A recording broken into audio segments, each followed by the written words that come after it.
Hi, everyone, and welcome to AtScale's Data-Driven Podcast. And today I have a very special guest. I have Benn Stancil, and Ben is the Chief Analytics Officer and founder for Mode. So, Ben, welcome to the podcast. Thanks for having me. It's good to be here.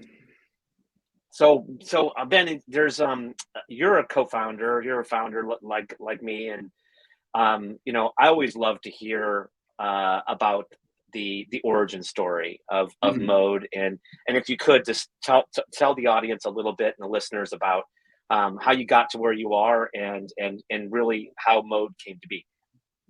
Sure. Yeah. So a little bit of background on myself. So I after school, I actually worked completely outside of tech. I worked at a think tank in Washington, D.C., doing very DC stuff of like writing policy recommendations that nobody read.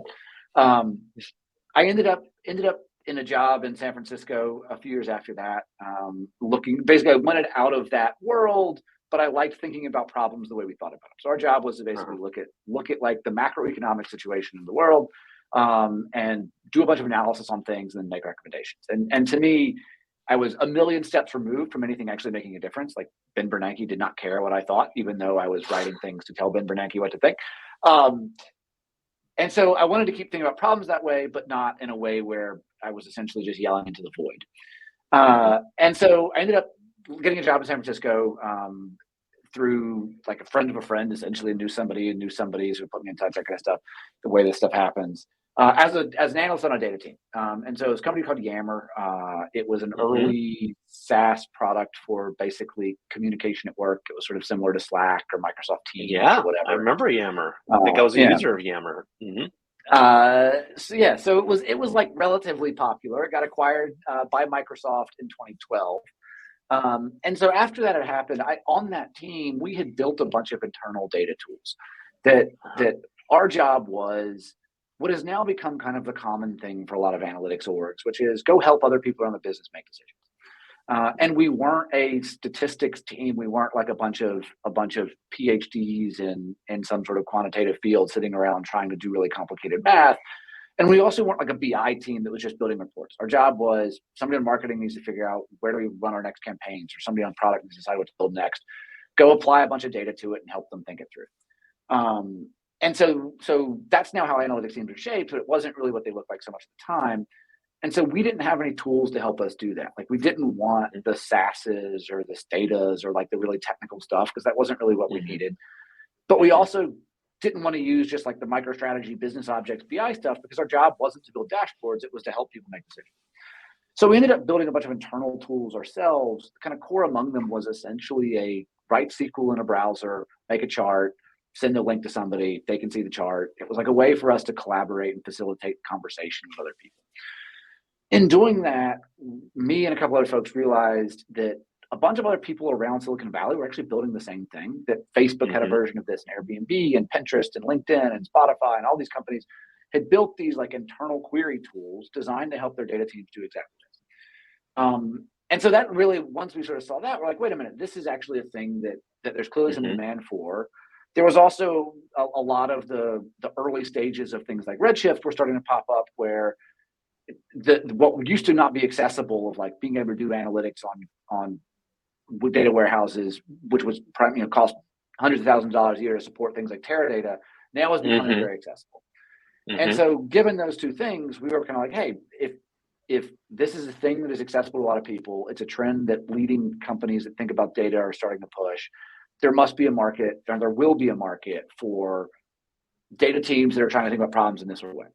And so that's what Mode we set out to build, was like, how do we build a product for analysts and data scientists to help them distribute their work on the organization? And over time, that core vision has always been more or less the same. It has evolved to be much more expansive, where we've realized actually it's not just the data teams that do that work. It's like a much wider set of people who are thinking this way, and the entire business needs to be involved in this, not just helping a select few. But that is ultimately what Mode was and where it came from. Yeah, it's a common theme on this podcast. I talked to a lot of analytics leaders like yourselves and some founders, and it's most analytics leaders don't come from a technical background. I mean, they don't come out with CS degrees and the like. It's like they seem to come from the business of having to sort of solve the problem and then figured out technically how to do so, and then end up leading a more technical team and doing analytics. So sounds like you followed a similar path there. Yeah, and that's, I think there's this notion in the data community about like purple people, which I unintentionally am very much dressed in the theme of go Hornets. They're playing in their 1-game playoff game today, but they this idea of like these are people who sort of straddle the line, that they need to be kind of the bridge between the purely technical folks. And I'm not sort of in terms of like engineering purely technical, but just like how data gets generated, the technical definitions of where the stuff comes from, and the business users who are thinking about the actual problem that matters, but don't actually have that much access into where did this data come from, how do we interpret it, that kind of stuff. And so our data team at Yammer very much sat in the middle of that, where it was our job to understand this is where data comes from, but also how do we translate that into a business problem. And so I think that's very much kind of the space that Node sits in, and very much where these analytics teams in general now actually operate as these kind of translators between the technical side of the business and the kind of like actual business problem that needs to be addressed. Yeah, I want to talk a little bit about the purple people, because that's a really interesting topic on its own. But before we go there, I want to just drill down a little bit more about yourself. So, how do you find the time, by the way? So listeners, Ben has a weekly Substack blog that is, it's not just a stream of thought blog. You got some real data in there, all around data and analytics. Comes out every Friday, and I read it religiously, because there's always something interesting to learn from your writing. How do you end up, first of all, finding, figuring out what the topic is going to be, and then finding the time to put and to deliver a product like that every week and do your day job? So on the first question, there is like a tip. The second question, there's not really. The first question of how do you like come up with topics and things like that, there is an element of sort of the rich get richer on this, where if you start to do a little bit of this, people talk to you and they'll ask you questions, and you'll have conversations like this. And it's really easy to start once you know, hey, I've got a thing I've got to write.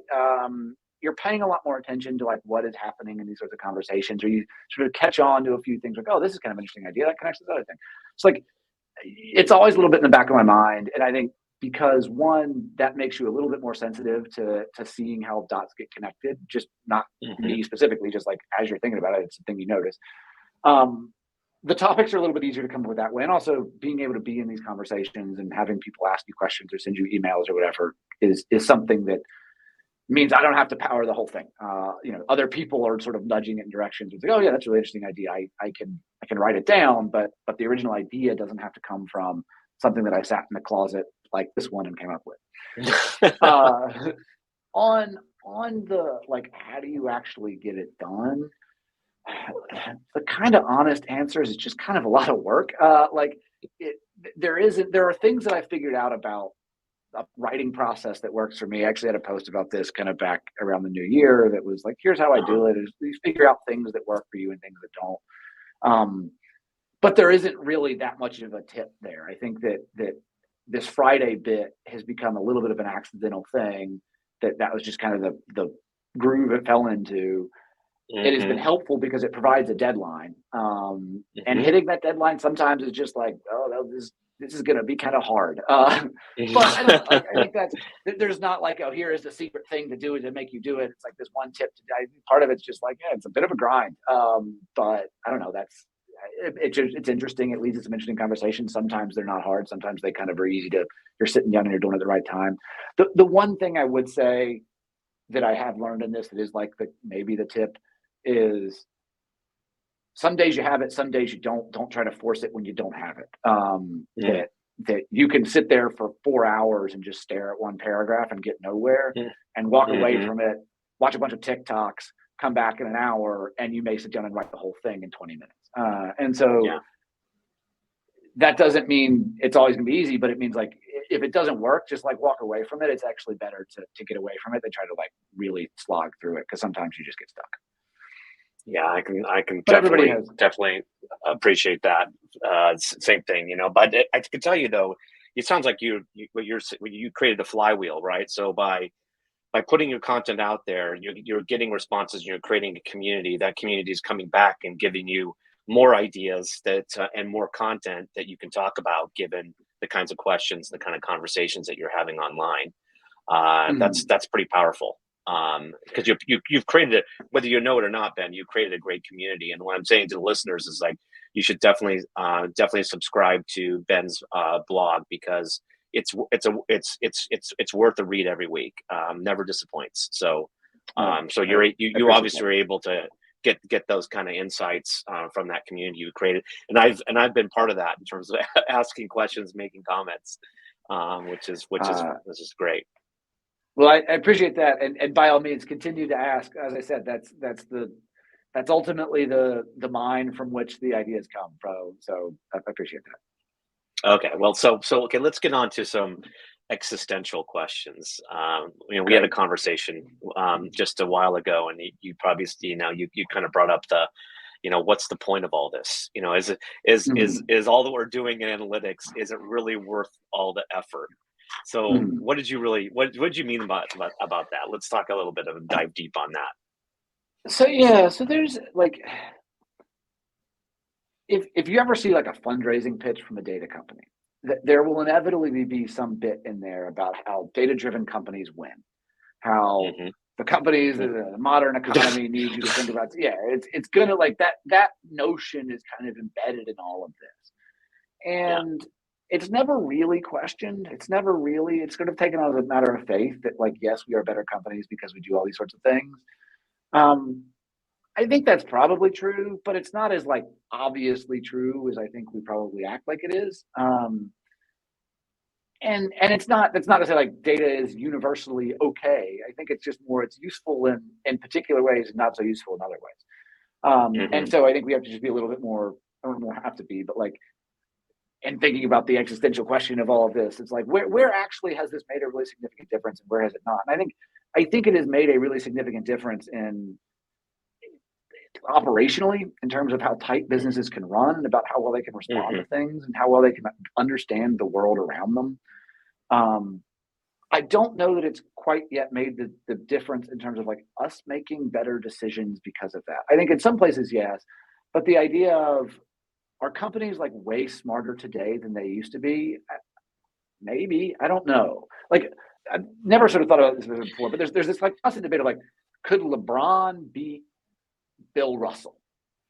How would they compete against each other? How would today's Apple compete against GE from 100 years ago? Like, would Apple just crush them in terms of how smart they are? Like, maybe, but I don't actually know that. Like, I'm not sure that I entirely buy that. So, there's a question of like, is better decision making actually a competitive advantage here? And I like, maybe. I think operationally data helps a lot. Is better decision making? Maybe. It seems fuzzier. I totally agree with you on that. Like, there's the old story about, Rick Barry with the sort of granny style free throw shooting, right? With underhanded free throw shooting. And it's proven that was more than 90%. I think he had like a 96% success rate when it comes to like underhanded. And and others sort of did it and got the same kind of improvement, going from a very poor free throw shooter to a really good free throw shooter. But they abandoned it just the same, just because it's embarrassing to do granny style. So it's like, it doesn't matter that sometimes the data says what you should do, but people don't necessarily follow the data when it comes to behavior. But Benny, you kind of bring up a good point, is that it's really sort of fuzzy, connecting sort of outcomes to the investment in data and analytics. And one of the things that the reason why I was so attracted to digital advertising was that it very much was tied to data, and because of behavioral targeting, because you can measure the performance of one ad format in one site versus or in one placement, and you can look at the targeting, you can do A/B testing. The data, it's much more apparent what works and what doesn't work. And for the team at Yahoo, they were able to quantify it in terms of real dollars, and the dollars made sense. But I think that for most of business today, that direct sort of correlation just isn't there. I mean, or it's very difficult to calculate. So people are sort of going on pure faith that this investment in analytics is going to be worth the effort. Yeah, and there's another part of it too that I think makes that even harder, which is on data and advertising performance. It is a daily, we march forward, right? Like we do this, these ads are a little bit better, or we see the results, we see the money that comes in. If you are in sales, you can go to work, you can leave at the end of the day and say, like, I can see the progress I made. I advanced these deals forward by a few inches. This one got close to the finish line. Like every day is contributing something. And like you mentioned sort of the blog, like that is something that is a slow build, right? You write a blog post, you host a podcast. Every episode that you have kind of builds the thing that you're trying to create. And there is a sense of this gradual progress. With the work that folks do on data teams, it's not that. Like you could work for 6 months and do nothing. And then one day do something that's very valuable. And so it's this like very spiky thing that makes it probably way harder to actually feel the ROI. Like one of the lowest ROI things I've ever done in my entire life, knock on wood, is wear a seatbelt. I've never been in a car crash of any significance. I've never had to wear a seatbelt in a way where the seatbelt made any difference to my life. And like every time you get in a car, you put it on. But that doesn't mean I'm going to stop doing it. And I think like there is some element of that in how like data works, where it's like the reason we do this is in part, it's not necessarily to prevent disaster, but it's because the times when it matters, it can matter tremendously. And so it's hard to like, what is the ROI of me wearing a seatbelt? I don't know. I guess it's zero. But like, is it really? Would I do it differently? No, I wouldn't. And so, I think there's a lot of that in how we like make decisions with data, where sometimes it's you make one decision one time and it's like this changes the entire trajectory of the business and it made everything else worth it. And you don't know where that is. Like, your 50 of the things you'll do will be like, whatever, they don't matter that much, but you don't know that until you do it. So I think it's like, it's also structurally just a very hard thing to measure in that way. Yeah, I've used, and this is a very coarse measurement. It's really a measurement of demand more than anything else. But, if you create a data service and you create data assets or data products, and it's about usage. If people are using them, then you have to make the assumption that they're getting value out of that use. Yeah. And you should see an up and to the right when it comes to usage if you're being successful. So I don't know, it's like it would be great to have I know I ask people this all the time about how they calculate their ROI for their investment in analytics, and it's always a hand wavy kind of an answer. And the only thing I've really heard that makes sense is, are people querying your data assets more than they were yesterday? I mean, I don't know what else to do. Yeah. And I'm with you on that. And like that seems less of a problematic answer than a lot of people will be like, well, but is it useful? It's like, well, who cares? Like, I don't, McDonald's doesn't ask if like, well, was the hamburger I sold you valuable? Like, did it really make a difference? It's like, no, you bought it. You must've liked it. Like, that's our job. I like that. That's a great analogy. If we have to have some faith that the people are spending their time wisely, that they are buying the things that they want. And like, if a bunch of people in a company are choosing to buy data assets, I think we have to have some faith that like these people are actually doing the right thing. And we have to trust we're like half of us are economists, trust their rationality. They're rational actors. They wouldn't use it if it wasn't. I'm an economist. I was economics at UCLA. So you got to trust the markets, right? So I think that's good. Okay, let's just shift gears a little bit, because I hear a lot from our customers, and the customers that I think are the most advanced and the smartest of our customers. They're really looking, Ben, at this more of a hub and spoke style of creating data products of analytics.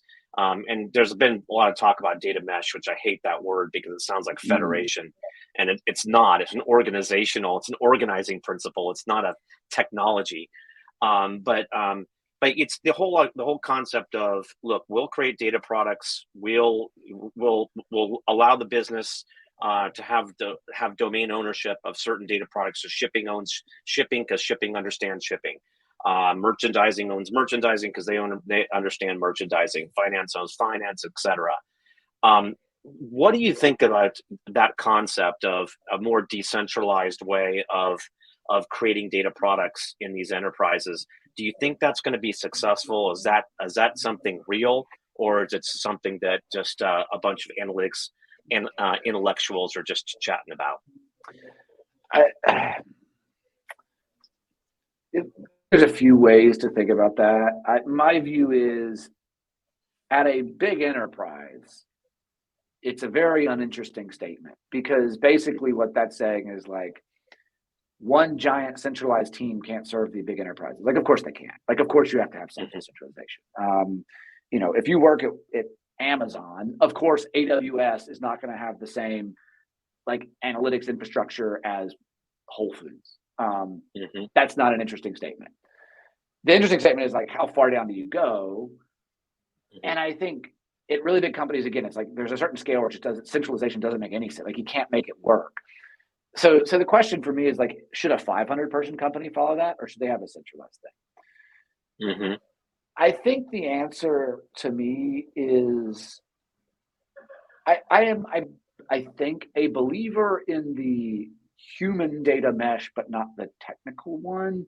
There is some of like the data mesh version of this, like the way people sort of the paper about it, which is a little bit esoteric and hard to follow, is it's a technology, right? Like, it's like there's somebody who is building a data asset and is shipping this piece of technology to other teams, and they are the ones who are responsible for figuring stuff out. And it's like there is this mesh of technology underneath it that's like services and all that stuff. Okay, fine. Yeah, that seems a little bit far-fetched to me. The idea that you would decentralize once you get to a big enough scale such that there are people who are primarily thinking about those problems, and those people are further up the stack than you would expect, kind of makes sense. So like, do you embed analysts into, say you're a 5-person company, do you embed an analyst in the marketing team? Yeah, probably. I think that some people don't, but I think like certainly there's a reasonable case for doing that. Then the question is like, do you embed like an analytics engineer or a data engineer into the marketing team? And I actually think that makes some sense, that there are problems with how you would actually want to like gather and collect and model and all that stuff, the data that is in a marketing world versus in a product world, such that having someone whose dedicated job is to think about the marketing side of that, as opposed to the product side, starts to make some sense. And then you might have someone who's kind of somebody who kind of helps coordinate.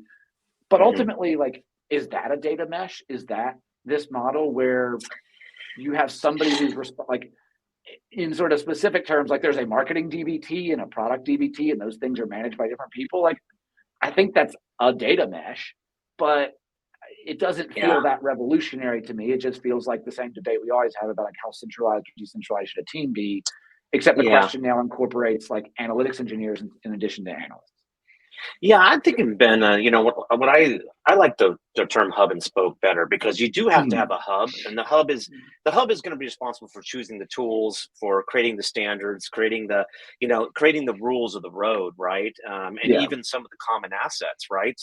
Because look, everybody needs to deal with the date dimension, so everybody's talking about the same thing about the fiscal calendar versus the regular calendar. People are going to have a common product catalogs that they're going to be using. So there is some need for some team to basically set the rules of the road, choose the tools in the stack, choose the processes, and also potentially even some of the core data assets. But the business, definitely, the domain owners know their business, and no one from the central team is going to be able to learn the whole entire business all at once, especially for complex businesses like we have today. So I do think that a hub and spoke makes sense. I'm not so sure. I don't like I don't like the words data mesh. I think it's very confusing, because it sounds like a technology, and it's really more of an organizing principle that I think would be valuable. So what do you think about that? Do you think there needs to be a central team to sort of manage standards, pick tools, and the like? Does that work? Yeah, so I guess I would put there are, call it, 4 tiers of things, and the question is, where do you put the centralization versus decentralization line? The first tier is the bottom of it's like, who's choosing we use BigQuery versus Snowflake. Right. Who's like, that needs to be centralized. Like, you can't have like the marketing team choose one database and somebody else choose something. Right. Okay, you've got consistency in tools, consistency in some standards. I don't think anybody would really argue that unless you get, I mean, maybe there's some like everybody can choose anything, but that seems kind of wild. The tier up from that is sort of the analytics engineer, model the business part of it, where, okay, you have the data, now you're trying to actually like sort of construct some kind of business logic around it. The tier above that to me is like the analysts themselves who are writing queries and building stuff. And then there's like the business consumer tier of the marketing analyst, the person, not some of the data team, but someone who's like a demand gen analyst who just happens to have some like quantitative abilities. I think the bottom of that, clearly centralized. Top of that, clearly decentralized. Like that's a person on the marketing team. That's the person who makes the decision, right? The question is, what about these other two? Like, and I think we've long had the debate of, do analysts centralize, decentralize? Like, that is a very tired debate. To me, all the data mesh does, like that whole concept, is introducing, what about this analytics engineer piece? Does that also get decentralized or stay with the centralized team? And I think that is the entire conversation to me, is basically that, where sure, you could say the analysts themselves should be centralized, in which case obviously none of this makes sense. If that's your stance, like, then none of the data mesh stuff matters. So basically you're saying, yeah, okay, we should have decentralized analysts, we've got centralized technology. What about the analytics engineers? Where do they sit?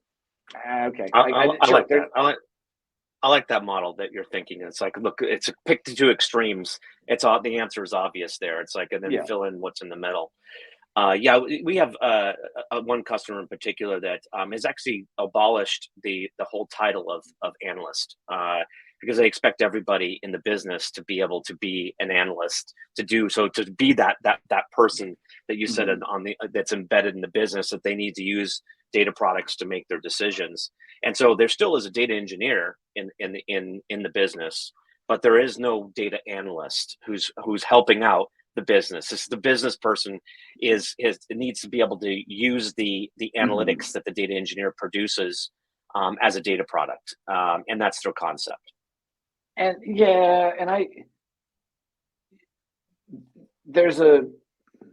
I feel like this is a thing that is, there's a trend in this direction of the analyst getting squeezed, basically, where there is pressure from below about analytics engineers, where it's like, oh, analysts actually should just be writing transformations all the time.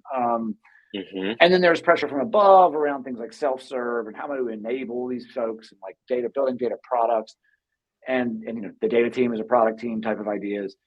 There's an easy way to see that, where like the analysts get squeezed out, where it's like, oh, we should enable everybody to be so literate in data that they can do it themselves, and then the kind of transformation semantic modeling stuff happens with an analytics engineer, and now we have nobody who's technically, like, whose job it is to think about the problem.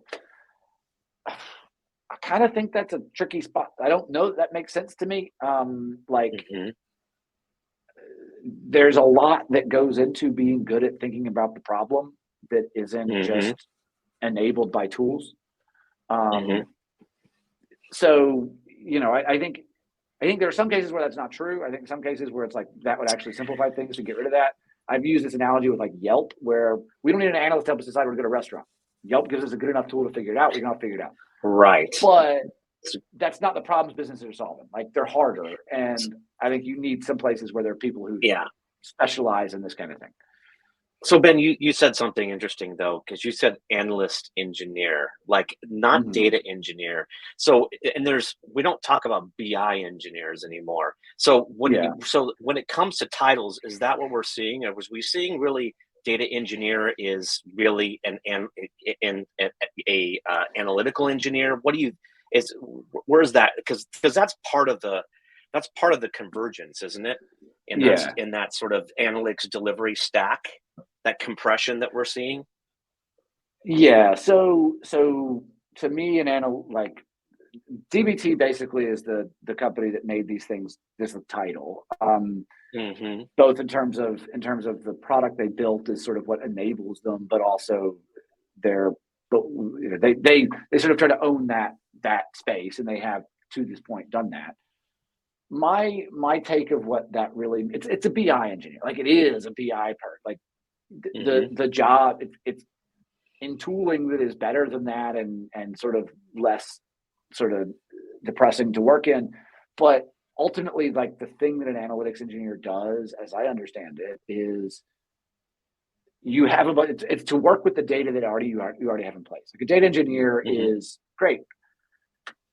We need to put data like we're selling a bunch of products and we have no idea how to actually keep track of it. We have to like do the work to figure out how to get this data in a place where anybody can make sense of it. The analytics engineer is basically like the person to imbue that data with some kind of like business meaning. So yeah, it's like, oh, we have a bunch of raw logs. How do we turn this into something that anybody can make sense of? And like, obviously there's a lot of fuzziness there between what an analyst does, because an analyst would presumably kind of do the same thing. With an analytics engineer, I think the argument is you stop earlier. Like you basically say, we have imbued it with logic. Somebody else figure out what we do next. Like make the decision with it. That is not my job, which I think can make sense, but I don't think it's always necessarily straightforward to say, here is the cleaned up data with all of the logic applied to it. Therefore, anybody can just now make decisions on it. Like there is a process of actually interpreting it that is hard. And that's ultimately like what an analyst brings, I think, that is necessary in some cases. It's not necessary if you're trying to choose a restaurant on Yelp. It's probably necessary if you're trying to choose like, how do we reprice a product?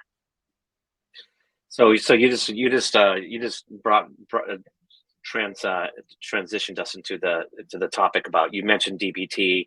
DBT just did a big funding announcement. They announced that they're working on delivering a semantic layer. And when you think about that analytical engineer, imbibing the data, really it is creating business meaning on top of that data, isn't it? So is that what's your opinion on semantic layer metric layers? Some people call them metric stores. What's your idea about how that concept and where that fits really in the organization as we've just been talking about it?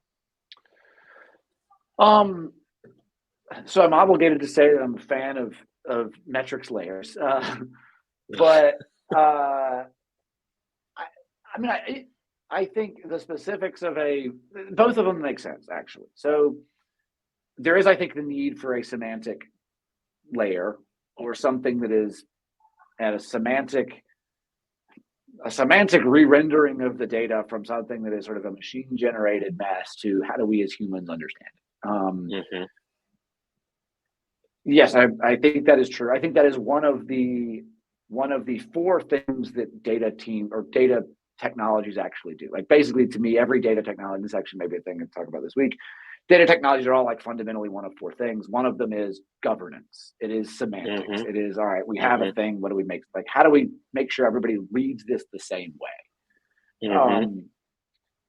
And in that, I think like what DBT is doing makes sense. What other folks are doing there, like there needs to be that. And the data technology is complicated enough now such that having something that kind of can be universal so that all of the things that read from it can make the sense of the same things in the same ways is a very valuable problem that someone needs to solve.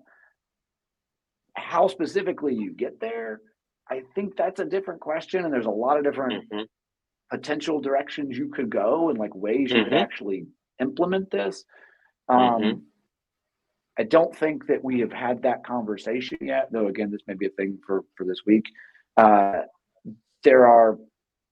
People are moving in those directions, but I don't know that part's been figured out yet.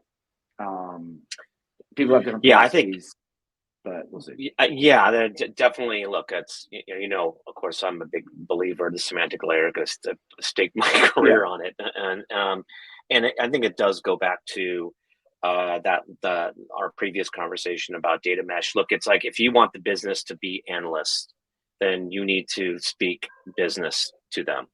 And it's almost like, when everybody asks me about the future of AI, to me, the future of AI is like, you don't know you're using AI. There's no such thing as an auto ML and machine learning and clusters. And it's like, the success of AI and ML is when you don't know you're using it. And I think it's the same thing with data and analytics, is that it's just the job you do. It's part of your job. and you're not a business analyst, you're just a business person doing their job. And I don't know how you do that if the interface to data is a technical one. I love your Yelp analogy. It's a good example of, hey, yeah, we can choose the best restaurant given the data presented because it's an interface that works for making that kind of decision. Not all business decisions are that simple, but it's a direction I think that we at least need to strive towards. Yeah, and I think that's the like, you don't recognize doing it is in some ways the sign of success, as you're saying, that we are enormously data driven in the way that we decide where to go eat now. Like this is we have fundamentally changed how we choose where we eat. And it's all data driven. It's all built on like, what are Yelp reviews? It's like, how many reviews do they have? We look at Google reviews. We like do all this assessment of like, well, how new is the restaurant? And how do I like, there is a lot of analysis that goes into that process. We don't think of it as such because it is so embedded in just like search for a restaurant. And I do a bunch of analysis kind of like in my head about thinking about it. If I buy a ticket on Kayak, it's kind of the same thing. It's a very data driven process, but it's not presented to us as like a dashboard for buying a ticket. Like, here's the interface for choosing a ticket. We're going to give you a bunch of data that's meaningful as you make that decision.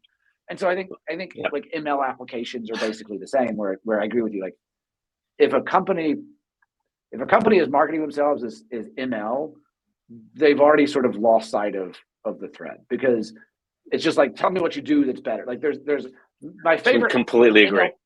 My favorite ML product is I think a website called like it's like remove.bg, I think. All it is you upload a picture and it removes the background of it. So like say you took a screenshot of like me on this thing. Yeah. It would just give me like an image without the background. And it works great. And yeah, I'm sure it's using some sort of ML stuff behind it. I have no idea. I don't care. Like that part's irrelevant. And so I think that's a pretty simple application, but like those sorts of things are the places where ML will be mainstream because we won't know it's mainstream, not because this is, some fancy ML product that does an amazing thing that we all are like, oh, it's Netflix, but with ML. Who cares? I just want Netflix, but better. I love your comment about if we want to decide where we're going to go eat, we don't look at a dashboard. And it really is, we sort of trained ourselves, right, that analytics means dashboards and queries and reports. And really, it's like, if we really want to get to using analytics for people to make decisions, those analytics need to be embedded in applications that they use every day and help them to make decisions. Again, they don't even know they're using analytics or doing analysis. The fact is they're just they're using an application to achieve an outcome. And I think that's, if we can get to that point where we can embed analytics the same way we can embed ML, I think the world's a better place, and there'll be a lot fewer vendors out there, and more application vendors and less technology vendors. Who knows? Yeah, and it's like, I think that's part of this is just a natural process to get there. Like I think it's, we'll get there eventually. We'll go through these hype cycles before, but okay. But I think that's with you where we land. So Ben, we've been chatting for a while. I always like to ask my guest to predict the future. So, and you can use any time frame you like here. But what are some of the trends that you're seeing that you think could change the way we think about data and analytics in the future? I mean, I think that there will be a general movement and things like basically what's happening in the public markets and sort of forcing some of the tamping down some of the potential frothiness of the space. I think could be a catalyst for this to some extent. I think that there will be kind of a bit of a refocus on some of these things that we're talking about, where this is the kind of natural cycle of how these like evolutions go, where there's a giant phase of technology for technology's sake, figure a bunch of stuff out. Let's kind of like explore the territory a little bit. And then that you figure out what's useful and what isn't. And for the most part, like there is a significant culling of the things that you do because you are saying, hey, this thing found out to be useful. Let's really emphasize that. This thing didn't. Let's get rid of it. And sort of every, I think, like technological wave, except for crypto, which has not yet figured that out yet, but continues to charge ahead.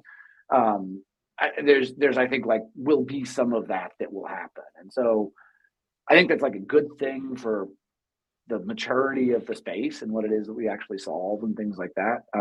It also in some ways makes it more interesting because I think people will be more focused on building things like removing the backgrounds of images as opposed to developing ML that could in theory remove the backgrounds of images. Right. The second thing that is like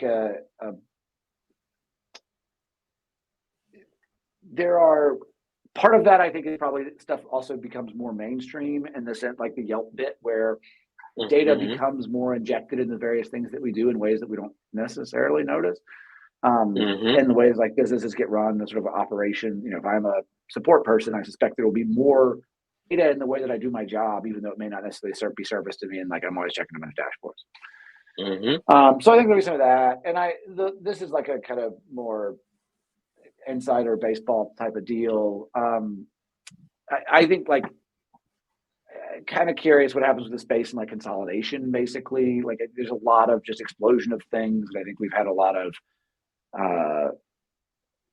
people trying to figure out exactly where they fit, and I don't think that can hold. I think we'll end up with a handful of basically choices across these are the different ways that you can do these things. There's not going to be that many.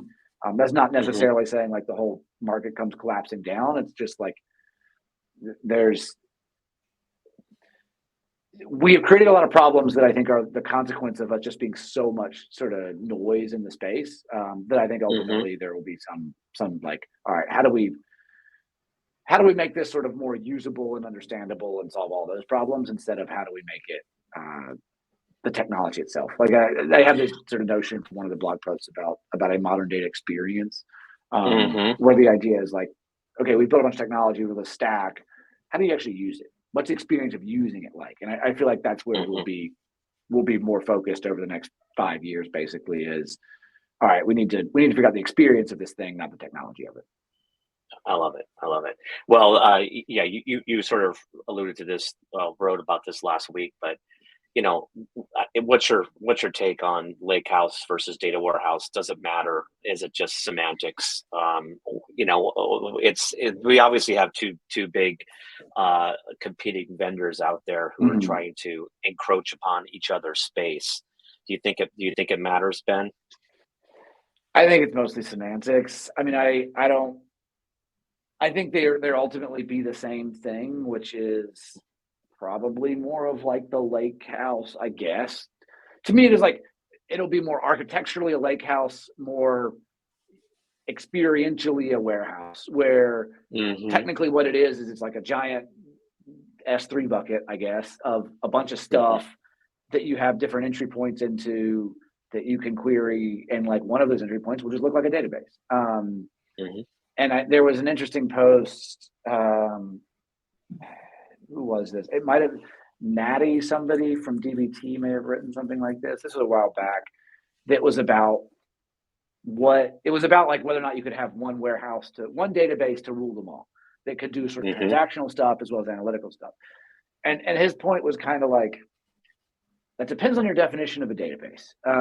Where no, you can't have a database that does everything if everything is the same.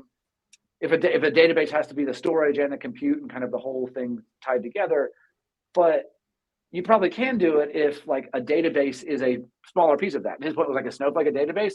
No, Snowflake's probably just a product. Like it's a product that has a database like interface, but it's not really a database. It's just a product that stores data. And so I think like, to me, that's the lake house warehouse thing is, these are just products. They're products that are going to look kind of like databases, but they'll also have some other interfaces.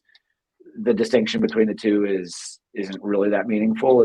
They're all going to kind of move in the same direction of like kind of this one database to rule them all, where you can supposedly do a lot of different things in them.